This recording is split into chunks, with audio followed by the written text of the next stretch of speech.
Hi viewers, welcome to our channel. RGV గారి వ్యూహం cinema and శపథం సినిమా ఈ రెండు సినిమాలు కూడా మరి రిలీజ్ కాబోతున్నాయి.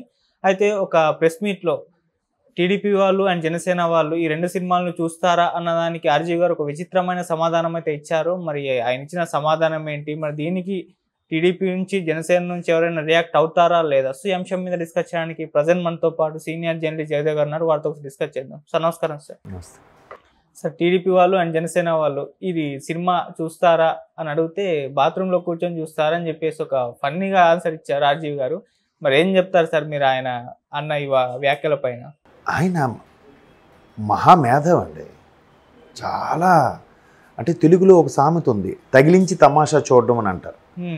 ఆయన ఒక్కొక్క మాట ఒక్కొక్కసారి మా ఎదుటివాడికి అరే పొడిచియానా పొడుచుకుందునా అన్నట్టు ఉంటుంది. ఇప్పుడు ఇంతకుముందు కూడా ఏమన్నారు, ఇదే వ్యూహం రిలీజ్ అయినాక థ్యాంక్ యూ లోకేష్, నేను ఇంకా ముందు రిలీజ్ చేస్తే ఇంపాక్ట్ ఎక్కువ ఉండేది, ఎలక్షన్స్ ముందు రిలీజ్ చేస్తున్నారు, నీ వల్ల ఇది అయ్యింది అని ఫ్లయింగ్ కిస్ కూడా ఇచ్చాడు. ఫ్లయింగ్ కిస్ అది ఎట్లా ఉంటుంది? అదొక డిఫరెంట్ యాటిట్యూడ్ అండి. అలాగే ఎవడు ఉండలేడేమో అనిపిస్తుంటుంది ఒక్కొక్కసారి నాకు. కానీ మరీ కొన్ని అంటే అంత డిఫరెంట్ యాటిట్యూడ్ ఉన్న వ్యక్తి ఒక సంస్థకో ఒక పార్టీకో ఒక మనిషికో ఎవరికి లొంగని వ్యక్తి ఇప్పుడు ఇలాగ ఒకరికి కొమ్ము కాయడము లేదంటే ఒకవైపు ఫేవర్గా ఉండడం నాకు నచ్చట్లే.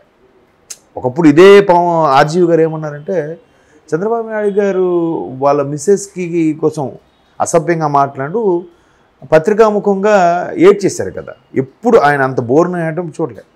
ఆయన ఏమన్నాడు, అంత గంభీరంగా ఉండే మనిషి, అంత ఇది పవర్ఫుల్ లీడరు అట్లా సభా వేదికగా అలా ఏడవడం నాకు నచ్చలేదని చెప్పాడు కదా. సో నేను కూడా ఇదే అంటున్నా. ఆయన ఎవరికి ఈవెన్ అది ఎంత పెద్ద అమితాబ్ బచ్చన్ లాంటి వ్యక్తికి కూడా హాయ్ సార్ గుడ్ మార్నింగ్ అలాగేం చెప్పడు, హాయ్ అంటాడు, అట్లాగే కాల్ మీద కాల్ వేసుకుని ఆయన కంఫర్ట్ ఆయనలాగే ఉంటాడు. అలా ఉంటే హ్యాపీ.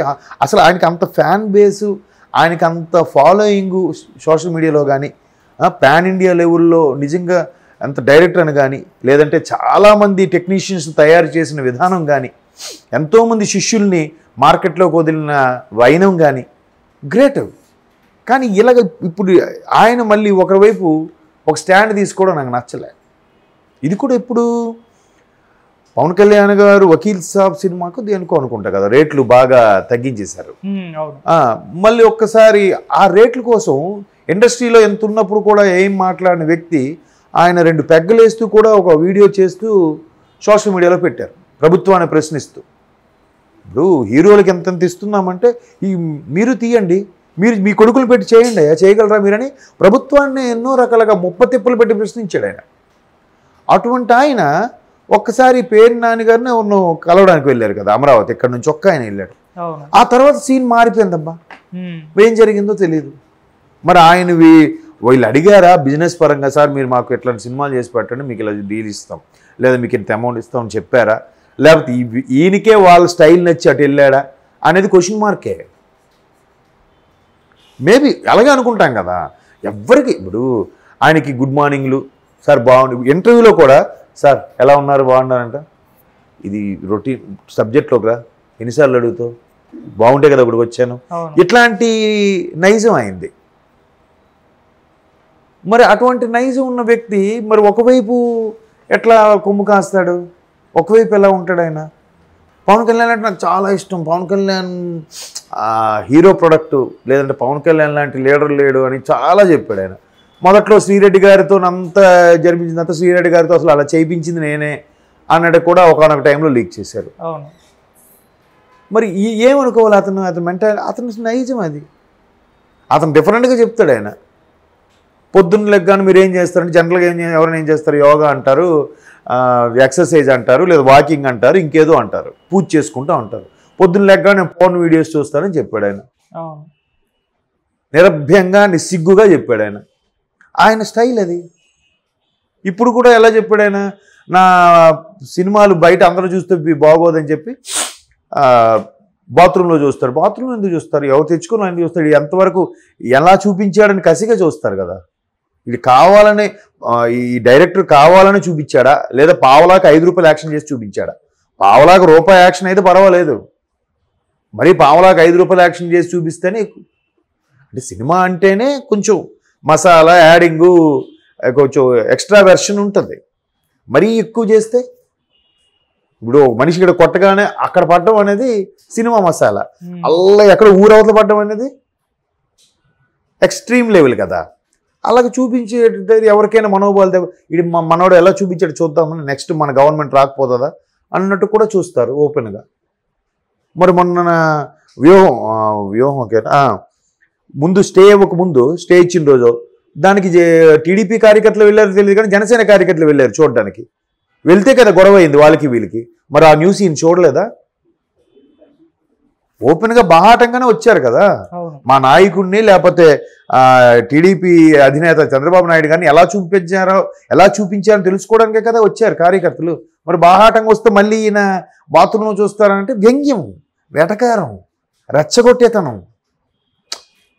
ఆయన నైజం అదంతే. ఈ సినిమాలో బ్రహ్మానందం అన్నీ అలాగే ఉంటాడు అనమాట. ఏ సార్ బాగున్నానంట, లేదయ్యా పుచ్చిపోయాను, బాగాలేను, ఇప్పుడేంటి అబ్బా అప్పుడే 12 అయిందా, లేదయ్యా నేనే వాటి ముళ్ళు తిప్పి 1 గంటది కాస్త 12 అని చెప్తున్నా, ఇక అభ్యంతరం అంటాడు. డిఫరెంట్గా అది మన సినిమాలో కామెడీగా అనిపిస్తుంది.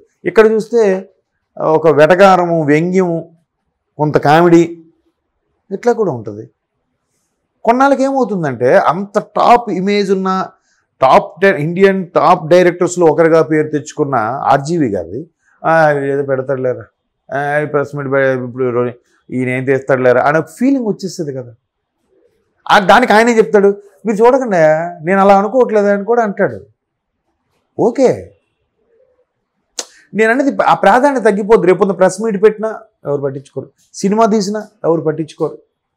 ఏదో తీస్తుంటాడు లేదా, కానీ ఎలాంటి సినిమాలు తీసాడు ఆయన, ఓహో ఇలా కూడా తీయొచ్చా, ఇలా కూడా చూపించొచ్చా అన్నట్టు చేశాడు కదా. మరి అది పోతుంది కదా.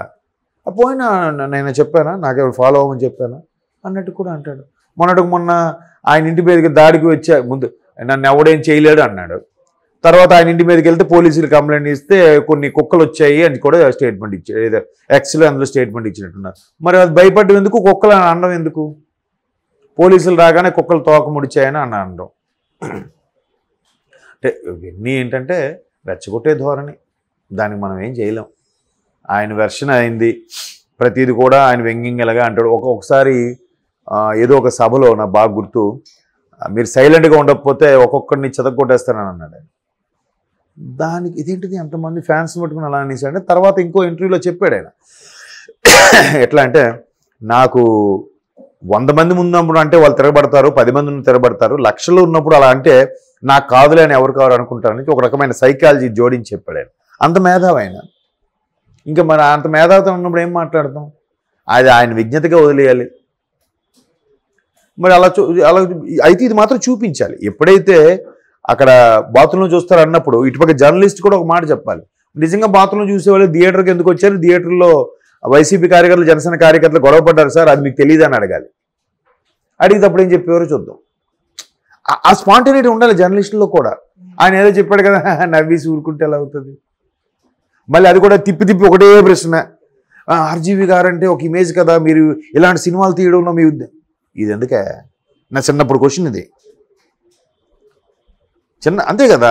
ఆయన నేను ఇలాగే ఉంటాను, నాకు చూస్తూ చూడలేదు మానేండి అన్నా కూడా మళ్ళీ అంత సీనియర్ జర్నలిస్ట్ మళ్ళీ అదే క్వశ్చన్ వేస్తే ఆయన కోపపడుతున్నాడు. అలా కాకుండా ఇలాంటి పట్టుకుని అడగాలి. క్వశ్చన్ వేసిన వెంటనే ఇలా పట్టుకుని అడగాలి. ఇది ఎవరైనా ఎప్పుడైనా అడిగారా? ఏ కొమ్ముకి ఎవరికీ కొమ్ము కాయని, ఎవరికీ గుడ్ మార్నింగ్ చెప్పని, ఎవరికీ భయపడని ఆర్జీవి ఒకవైపు ఎందుకు స్టాండ్ తీసుకొని చేస్తున్నారు, ఒకవైపు ఎందుకు కొమ్ము కాస్తున్నారని. అప్పుడు కూడా నేను వెటకారం ఇలాగే చెప్తాడేమో.